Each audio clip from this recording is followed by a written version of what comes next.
1.5 trillion dollar பொருளாதாரம் அப்படின்னு சொல்லியிருக்கிறாங்க. இது ஒரு வெல்கமபிள் விஷயந்தான். ஏன்னா அந்த 1.5 ட்ரில்லியன் அமெரிக்க டாலர்னாலே நீங்கள் என்ன பண்ணணும்னா நிறைய தொழில்களை வந்து நீங்கள் கொண்டு வர மாதிரி சூழ்நிலை வரும். அதன் மூலம் மக்களுக்கு வேலைவாய்ப்பு பெருகும். ப்ளஸ் வந்து மக்களோட வருமானம் இன்க்ரீஸ் ஆகும். இன்வெஸ்ட்மெண்ட்டும் ஜாஸ்தியாகிறதுனால இது வந்து இட்ஸ் எ வெல்கமபிள் ஸ்கீம். ஏன்னா அவங்க ஃபிக்ஸ் பண்ண டார்கெட்டு இது 1.5 ட்ரில்லியன் நல்ல விஷயம் தான் சார். நோ நீட் சொல்லியிருக்கிறாங்க, நீட்டு வேணான்னு சொல்லியிருக்கிறாங்க. ஸோ சமூக நீதிக்கு இது ஒரு நல்ல விஷயம்.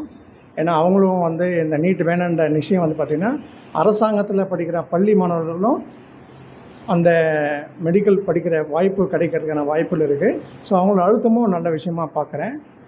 மூணாவதாக அந்த மாணவர்கள் லேப்டாப் சொல்லியிருக்கிறாங்க, வெற்றி லேப்டாப்னு சொல்லிட்டு.